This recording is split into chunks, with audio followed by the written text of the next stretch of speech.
Let's Go Racing from Philadelphia Park, brought to you by the Pennsylvania Thoroughbred Horsemen's Association.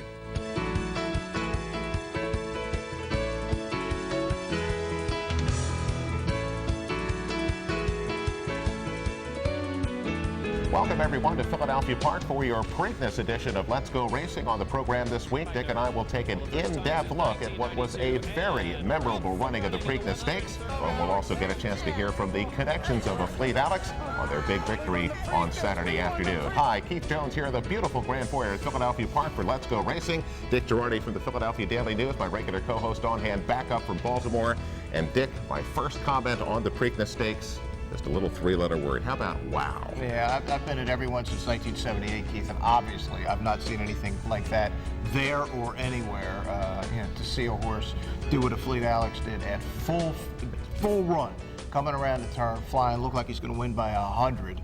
Have to get completely stopped, almost fall. Jeremy Rose holding onto the mane for dear life, and then to immediately click back into stride and run away. Last 3/16 in 19 seconds.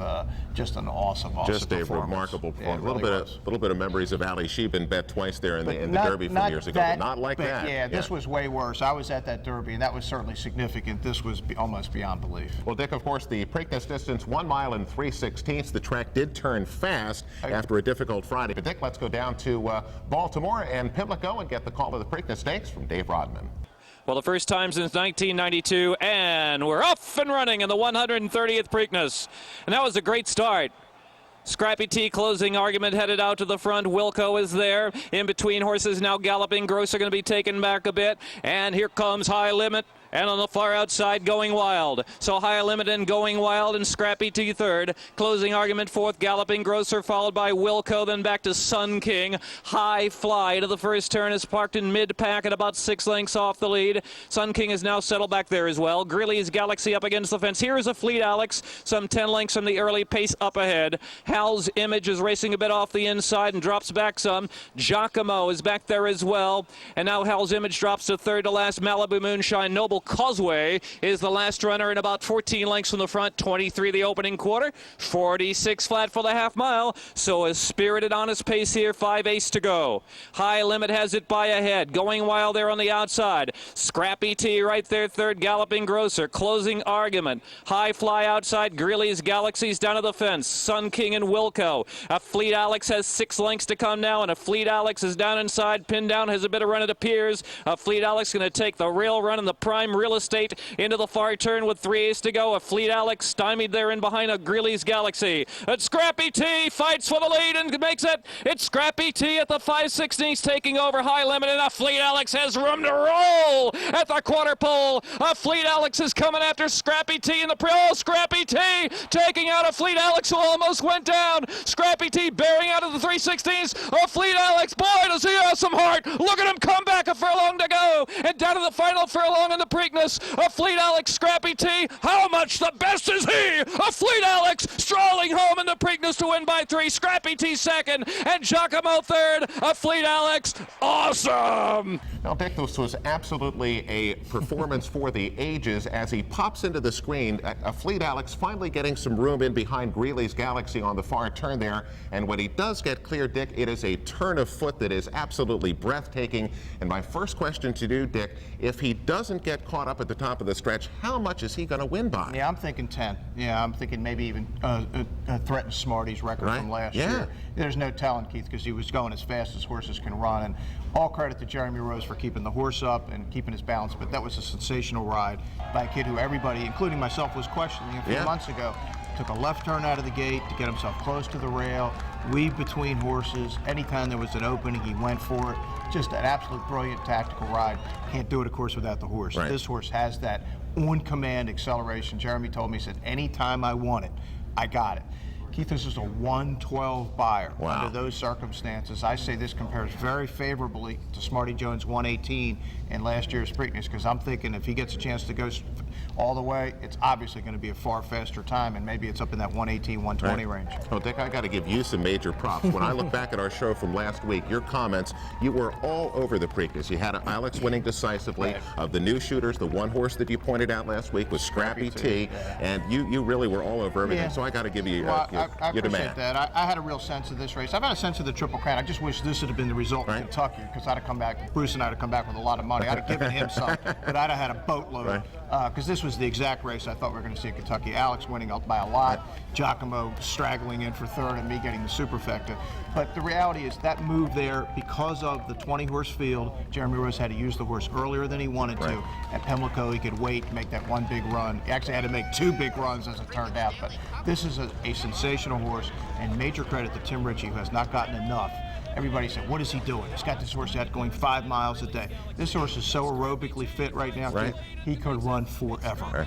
Just a couple of other thoughts, Dick. He is a small, athletic horse. If that had happened to a big, long-striding, gangly horse, does he go down there? He may very well have, and I think that was one of the things that helped him. He's so athletic that he was able to regain his balance, where I would think the vast majority of horses are going down. Think about the disaster that happens then, and also think about this scenario for just a second. Let's say that wipes Alex out of the race. Scrappy T goes on to win. Giacomo closed to finish third, so now Giacomo closes to finish second. Scrappy T gets disqualified. Giacomo gets put up. Going for the Triple Crown, and Afleet Alex would have been 3-5 in the Belmont anyway, because everybody knows who's going to win. But thankfully, none of that happened. Dick, I don't think there's any question who has come forward as the best 3-year-old in the country. When he started to make his move about the 3/8 pole, I thought, we're going to win this race. And then when I saw him clip heels, I thought, I just hope the horse is all right, and I hope Jeremy's all right.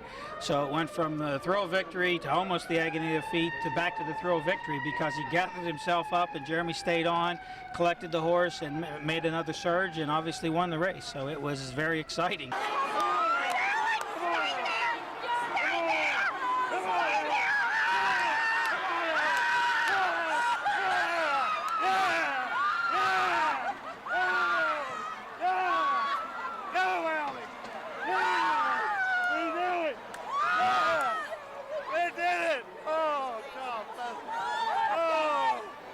I feel like we won this for Philly, and we won this for our family and our friends, and we did it. Tim did it, Jeremy did it, and Afleet Alex did it. We're just the people in the background that get to enjoy the ride, and we're thankful for all of them. Each time I think it's good, it gets better. What a day, what a day. And my whole family's here. That's what makes it great, is they're able to go ahead and witness this. I kissed Alex, and he just exploded underneath me, and that's when we came up. And I went around, I was going around Ramon, figured, it's the easiest way around. Just go around him, because I got so much horse that there's no way anyone can run me down. And just as I came outside, had committed to the outside, he came out. He had his horse left-handed, and the horse bolted out, and we clipped his heel, and that's when the clip heard around the world happened. What were you thinking at that point? Oh, this is going to hurt. It's going to hurt like hell. I said, we're going to pick out a nice spot here, and Alex and I are going to go for a tumble, and hopefully we both come out all right. This could have been disastrous. Oh yeah, it could have been. I mean, on national TV, and there was about 8 horses right on our heels that they wouldn't have been able to do anything but run us over. And it's kind of like a domino effect. Once one goes down, 2, 3, who knows? The whole field could have went down behind us. Why didn't you go down? I don't know. It's a good question. Alex is just that nimble, light on his feet. Maybe a little help from little Alex. I don't know, but we stayed up. I look at guys like Timmy, Alex's Lemonade. Everybody from Philly coming out here screaming, chanting Alex. This is for everybody. We're a small part of this. Alex got a lot of heart. He's touched a lot of lives. What a horse. Yes! Afleet Alex! Afleet Alex! Yes! Racehorses are pampered, treated with care, and loved. Nothing is more important than their health and their safety. We do right by them. And they do right by us. The hard-working folks who proudly earn our living. In Pennsylvania's horse racing and breeding industries. Horse racing is a lot of fun. But it's so much more. It provides tens of thousands of jobs. Jobs. And billions in economic impact each year. All across the Commonwealth. Horse racing in Pennsylvania. It's a winner. Looking to join the thrill and excitement of thoroughbred racehorse ownership? Pewter Stable can get you started. With more than 25 years of experience under the leadership of Greg and Kate DeMasi, Pewter Stable is one of the industry's leaders in racing partnerships, winning hundreds of races and millions of dollars at racetracks all over the Mid-Atlantic, including New York. No markup, no management fees makes our partnerships unique and affordable. We are Pewter Stables. Did you know absolutely no taxpayer dollars support the Pennsylvania horse racing industry? In fact, racing generates $1.6 billion that pays taxes, creates jobs, and more, right here in Pennsylvania.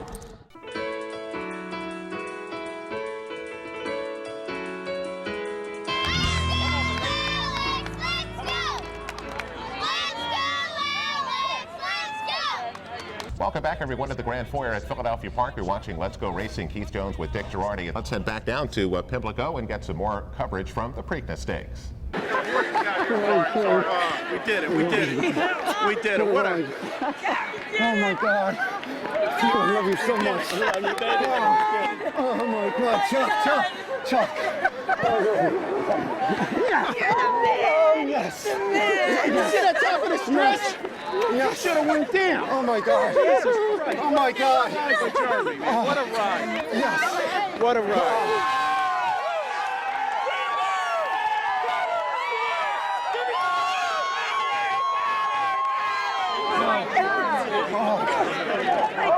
Aaron, you did it. Was it by 5, Joe? Did you call it? Joe called it by 5. Was he right? It was close. What a ride. Less than a year to be Breeders' Cup, Churchill Downs, now the Preakness. Unbelievable. What a dream come true. And that's the one thing. We realize how lucky we are, and we're very, very thankful. And I got to tell you one thing. We got to thank all those little angels, boys and girls out there. We've been getting so many cards, emails, and we have so many supporters, and just thank you very much.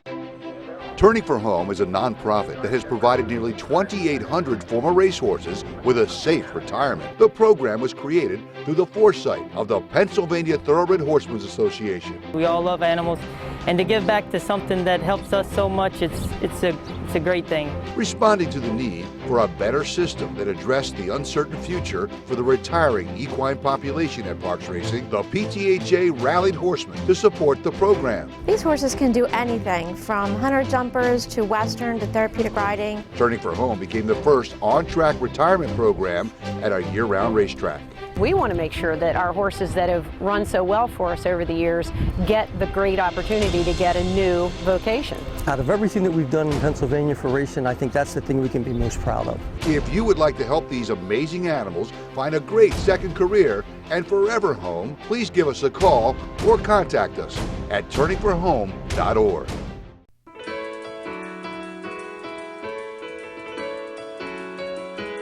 He looks pretty loose. Jeremy, you know that?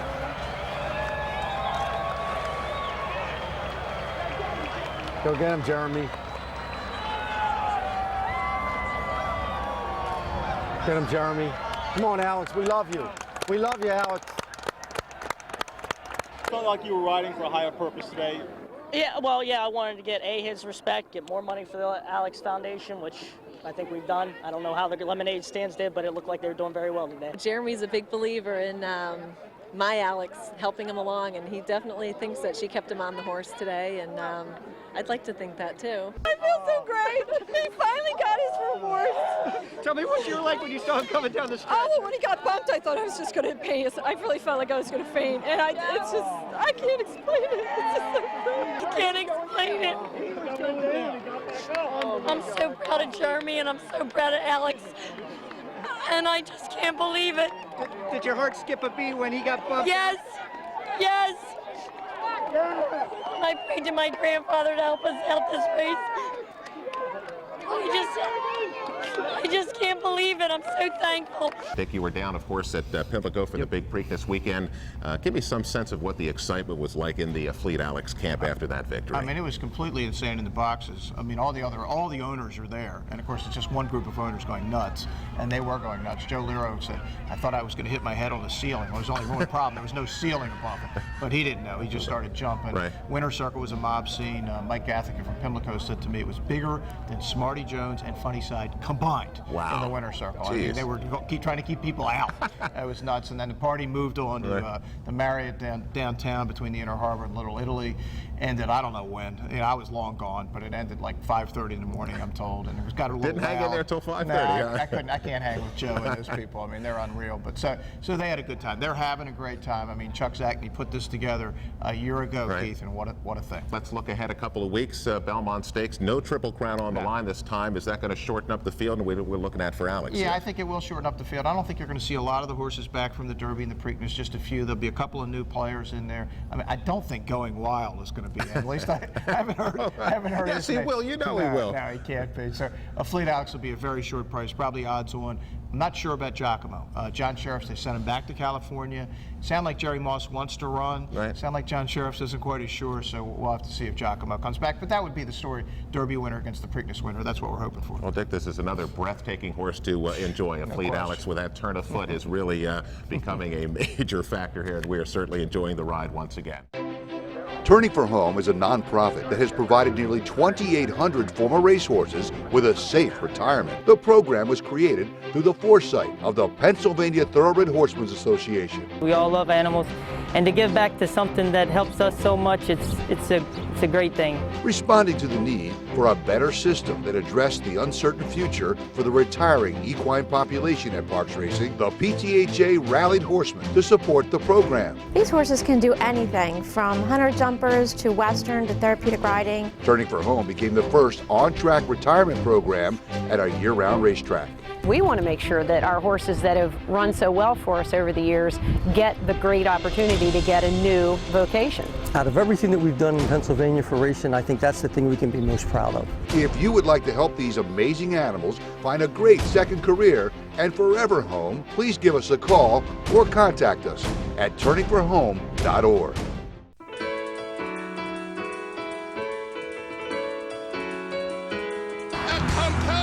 Outstanding performance by the plucky Afleet Alex. He won by 6 or 7 lengths.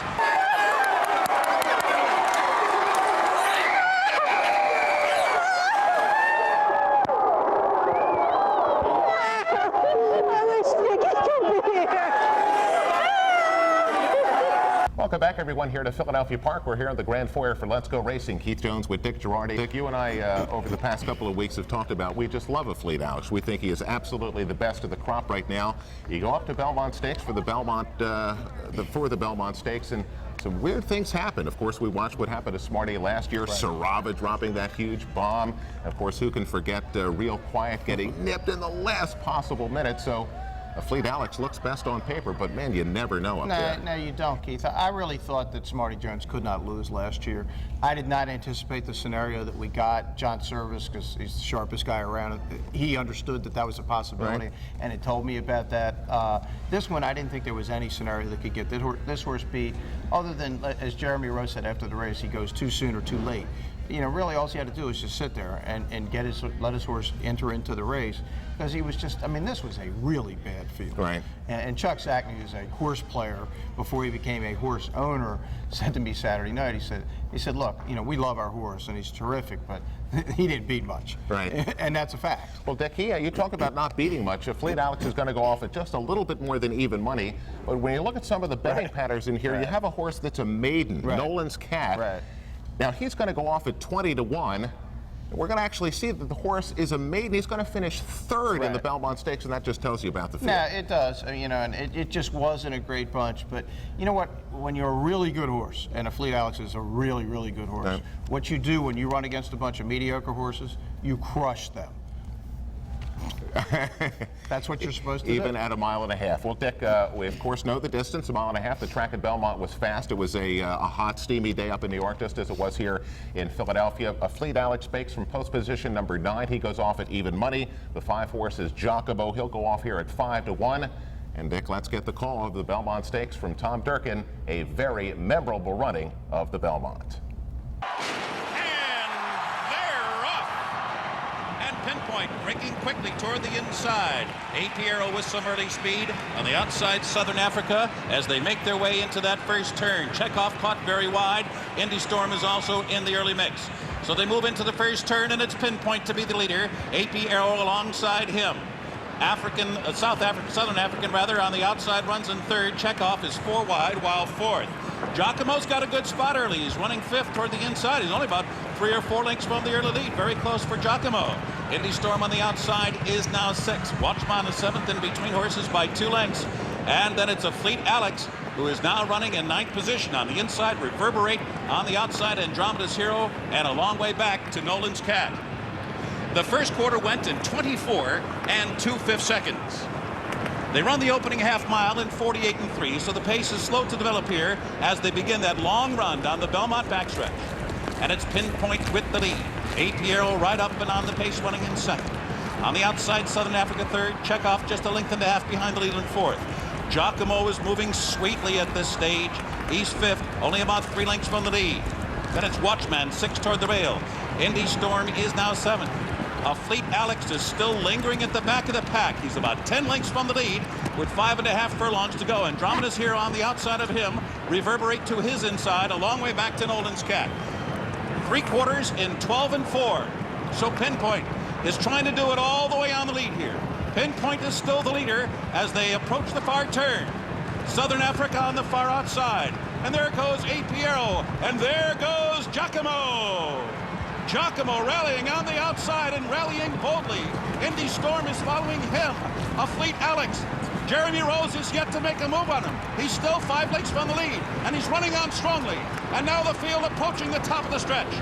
Giacomo on the outside is the leader as the field turns for home. But here comes the Preakness winner, Afleet Alex on his outside. And Southern Africa battles on at the rail. And Afleet Alex just ran right by Giacomo like he was standing still. Afleet Alex opening up with a tremendous burst of energy. He's 5 lengths clear at the 8th hole. Andromeda's Hero is now moved into 2nd. Southern Africa 3rd. Giacomo is faded. Nolan's Cat. A compelling, outstanding performance by the plucky Afleet Alex. He won by 6 or 7 lengths. Well, Dick, the official record will show that Afleet Alex galloped off to win this one by 7 lengths at the end. 2 minutes, 28 3/5 seconds the final time. Pays all of $4.30 to win. Number 7, Andromeda's Hero at 11-1 out of the Nick Zito barn finishes 2nd. As I mentioned, that maiden number 1, Nolan's Cat, rolls on late to finish 3rd at 20-1. Well, Dick, let's start. We'll talk, let's first of all talk about Afleet Alex here. Just a brilliant, brilliant move around the far turn. And Dick, I, of course, had a major play on Afleet Alex. As I'm watching Jeremy Rose ride the race, I'm starting to get a little bit nervous because he's waiting an awful long time. But you know what? That is exactly the way he should have ridden the race. He was the patient one. I was the one that was impatient. Yeah, I think a lot of people were getting impatient. We're sitting up in the boxes with Joe Lero. He's going, come on, Jeremy, what are you doing? What are you doing? But you know, the reality is he rode the horse like he couldn't lose. I mean, he understood what was in the race, who could possibly beat him. And the answer was nobody. I mean, he was just better than these horses. He proved it at Pimlico. He's proved it really for a year now. You know, the mystery is the Derby. You know, why he didn't roll by those horses in the stretch in the Derby. We'll never know the answer to that question, but he's a dominant force amongst this group of 3-year-olds. Dick, another thing that I thought was amazing, that as he begins to make the run on the far turn, you can see Jeremy Rose is not asking him to run on at all. And you know what? He would have gone on and won that race without being asked at all. He could have just gone on cruise control the whole way and still won. Yeah, Jeremy Rose could have done a Pat Day. Yeah. He could have just posed through the stretch, but hey, Jeremy likes to have some fun, and he gave everybody a look at just how good this horse is. I mean, just imagine, he's run a mile and a quarter, and I say run loosely, it was 2:04 and change, and I mean, he really galloped it. He was passing horses on the turn without being asked. The last quarter mile in 24.5, after running a mile and a quarter, is sensational stuff. It's the fastest final quarter since Little Current in 1974, who finished his final quarter in 24 seconds flat. And they're a lot alike. Little Current's a horse who got in a 23-horse field in the Derby, didn't win because of traffic, dominated the Preakness and the Belmont. And now you put Afleet Alex in with him, and you put him in with the great horses like Native Dancer, who lost only one race in his life, the Derby, and you put him in with Nashua, and I mean, some of the really great horses in history. Damascus, that didn't win the Derby, went on to crush in the next two. Afleet Alex's name is alongside them now. I don't think we have a lot more to talk about Afleet Alex on the show, but we'll take a little time out here and go up, and here's more on the running of the weekend's Belmont Stakes. The Belmont Stakes is called the Test of Champions, a mile and a half at historic Belmont Park. None of the 11 horses in the field had ever gone the distance. Number 9, Afleet Alex, coming off his amazing triumph in the Preakness Stakes, was the heavy favorite. As the horses made their way around the large oval, the mother of jockey Jeremy Rose watched her son attempt to make history. It was intense. One mistake by the Belmont rookie could cost Alex the race. Would Rose become impatient and move too soon? Come on, baby. Come on, baby. And then it's Afleet Alex, who is now running in 9th position on his. Meanwhile, the group of 5 owners from the Philadelphia area, known as Cash's King Stable, were confident that their little Alex would come home a winner. There he goes on the outside. Come on, buddy. Giacomo on the outside is the leader as the field turns for home. But here comes the Preakness winner, Afleet Alex on his outside. And Southern Africa battles on at the rail. And Afleet Alex just ran right by Giacomo like he was standing still.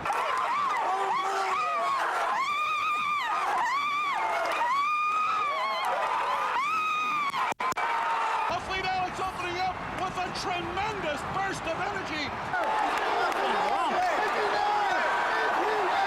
A compelling, outstanding performance.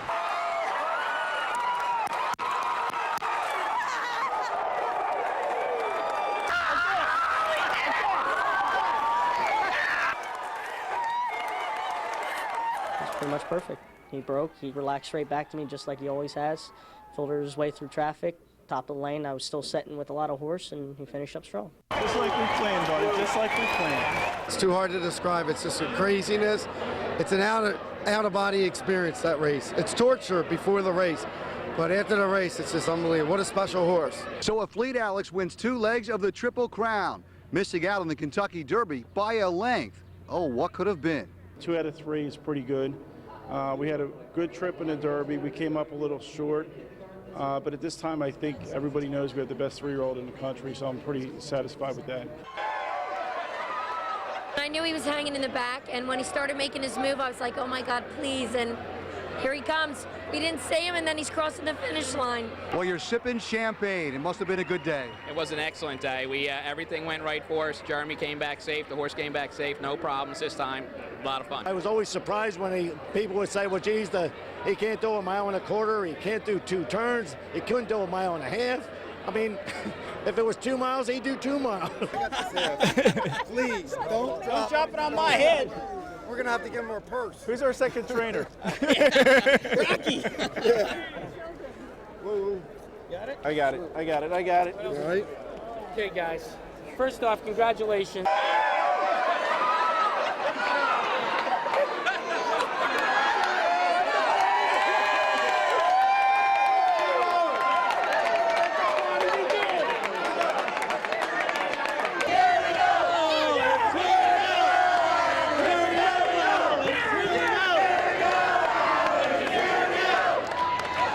Great is this? Very good stuff. We love it right here in Let's Go Racing. And it's going to wrap it up, Dick. Triple Crown is done for 2005, but great racing over the summer. So stay with us. Lots more to come. And we, of course, thank the folks for watching us. Come out, enjoy the racing here at Philadelphia Park, and we'll see you again next week right here on Let's Go Racing.